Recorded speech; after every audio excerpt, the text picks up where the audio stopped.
go way too much into this, but I was on. I don't know if it was on Twitter yesterday. What was yesterday? Sunday? Yeah. And maybe it was Sunday morning. I don't know when it was. But, and I don't think I follow Russell Brand, but it came up in my feed. And he had this this video that was talking about how, I almost want to play some of it maybe, but he was talking about, but probably not. He was talking about how there was accusations against him about illegal things that he completely denied, and then immediately moved into it's a real coincidence that all of these news outlets came out with this at the same time. It's kind of like the Joe Rogan ivermectin thing. And and it's because like he has been challenging mainstream media and doesn't like it. And as soon as he starts saying this, I'm like I had no idea what he was talking about, but I was like, what? This is weird. Like, well, it's a classic preemption, right? When you know a story is coming out. And they also, they do this all the time. Yes, sometimes when a figure gains prominence in certain areas, it encourages more people to speak their truth. Like, if you were not openly, like, on camera all the time, if you were just a recluse, it would not be a newsworthy story for a paper to look into this. But then they use that as an example of why they're really the ones being persecuted. Right, like it's like when Kavanaugh or whatever that comes up. It's like, yeah, they wasn't super relevant. I mean, I do think like that's the go-to for discrediting things isn't this timing or curious, but I think there's been a lot of incidents like that. As somebody who listened to Russell Brand a lot, I mean, we can get into this later, but like this isn't a shock. I saw him live in 2013. And what was the atmosphere at that show like? I read his book, which was very scattered, but you know, he's not a dumb guy. The atmosphere at the show was, well, it was at a casino in Atlantic City, and like half the audience walked out. He started talking about Jesus in like a disparaging way. Right, and but anyway, that's a bit beside the point. Well, I am just highly suspicious of someone refuting charges that they have done something illegal. And at that point, I didn't know what it was. And it turns out that he has been accused of rape and sexual assault by 4 women who, 3 of them, I think, have maintained anonymity. One has given her name, but they've all, at least 2 of them, were on video. I didn't watch the whole video, but they were on video, but you know, with their faces obscured. Oh. So this is not like the. And one woman went to a rape crisis center. The other was on 16. They all seem to have had concurrent reporting of or having not necessarily gone to the police, but had gone to someone and had, you know, concurrent. These are not new charges. In other words, it's not the first time that they've leveled these charges. It explains why he hasn't been getting. In my suspicion is that this is why he hasn't been getting acting roles for like this period of time. People knew that it was out there. He was open about his quote sex addiction, which is not. That does not mean you sexually assaulted somebody.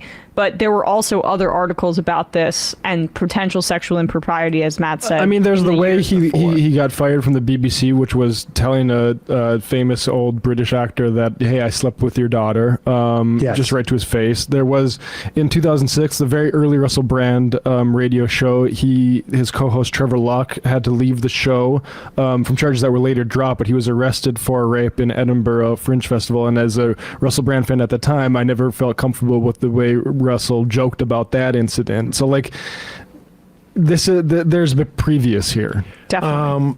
One final thing, sorry, but he used to do these, and BBC's is kind of interesting here because they have a history of basically employing people beyond the point where they're known as problems. But Russell's radio show, he used to have competitions where if you win, you guess the song from like a splice, you win and you come into the studio.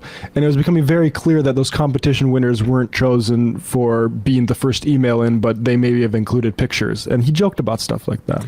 And so, I mean, look, I don't know if they're going to bring charges or how this goes about or what. The evidence is pretty compelling for 4 people. And it turns out the reason why a lot of these media organizations talked about it simultaneously is because there was like 3 or 4 of them involved in a year-long reporting on this.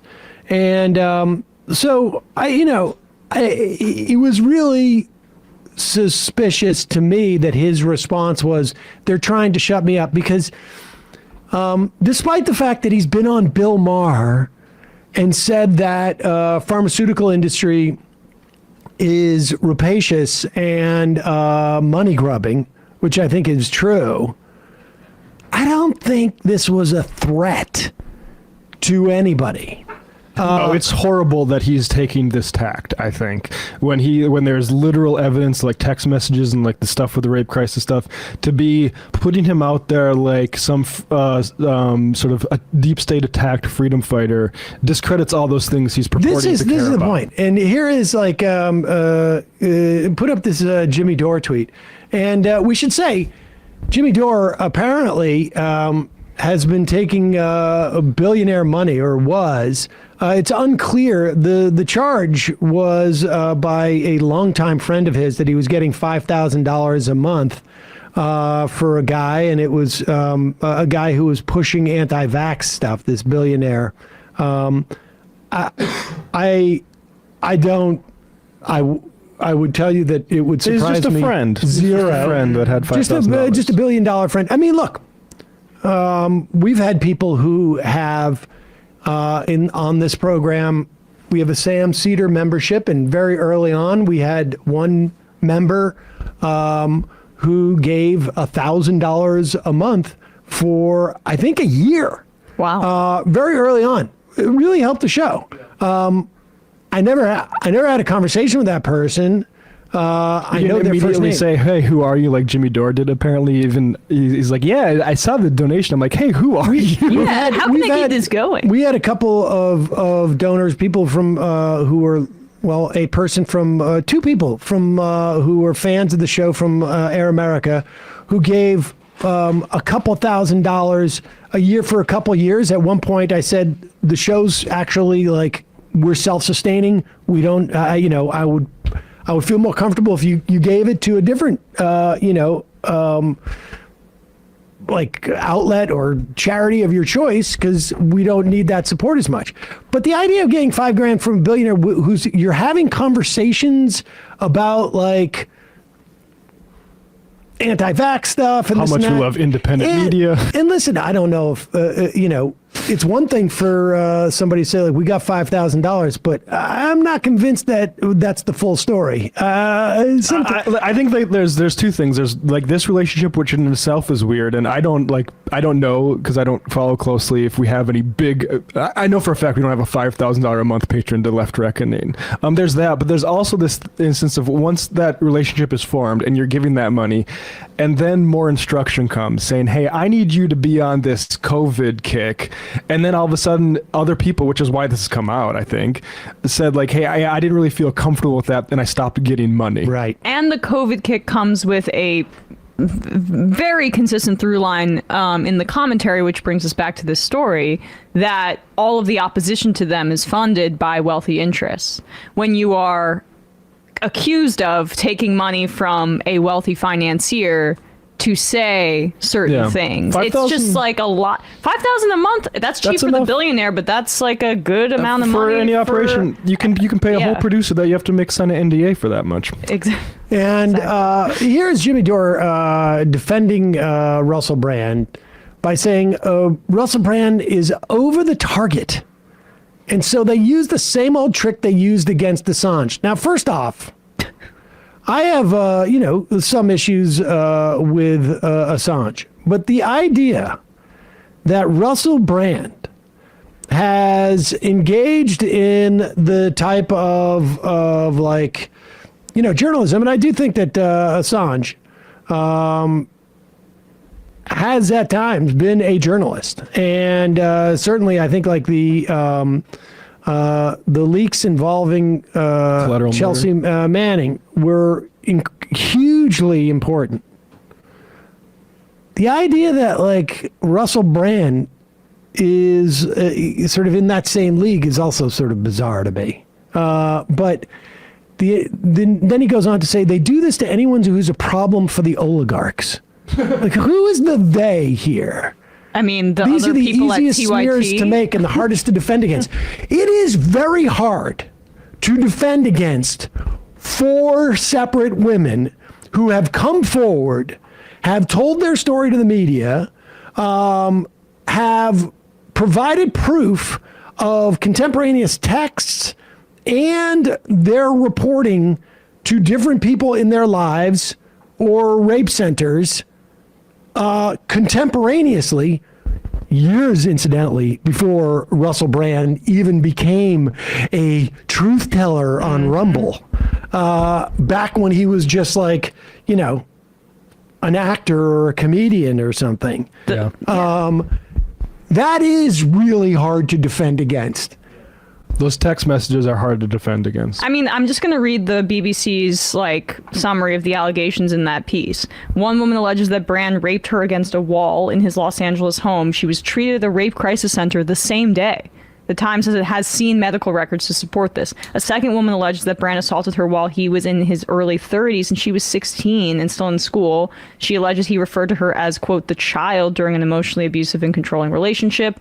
A third woman claims that Brand sexually assaulted her while she worked with him in Los Angeles and that he threatened to take legal action if she told anyone. Fourth woman alleges physical and emotional abuse. And then, there's also the instances that Matt mentioned. There's a Metropolitan Police report that of alleged sexual assault in 2003 against Russell Brand. This is not a new phenomenon. And Jimmy has his own history of being accused of sexual harassment. I mean, he's not addressing. It's not the same as rape. I don't want to say those things are equivalent in any way. But when he saes they do this to anyone who's a problem for the oligarchs, he's joining. In a sense, assaulters. he's lumping himself. And by oligarchs, does he mean a billionaire? Oh, like Peter Allard, who might give you 5K. Right. Yeah, I mean that's the thing is Jimmy is joining in with all of these. Elon Musk, who's been accused of stuff, but yeah, Andrew Tate. Really disgusting that this sort of alliance, and to see Russell join that, again, I'm not surprised by it, but it hurts because I listened to this guy a lot during this period, and to see him run, because that's what's happened is he's been running from this for a long time.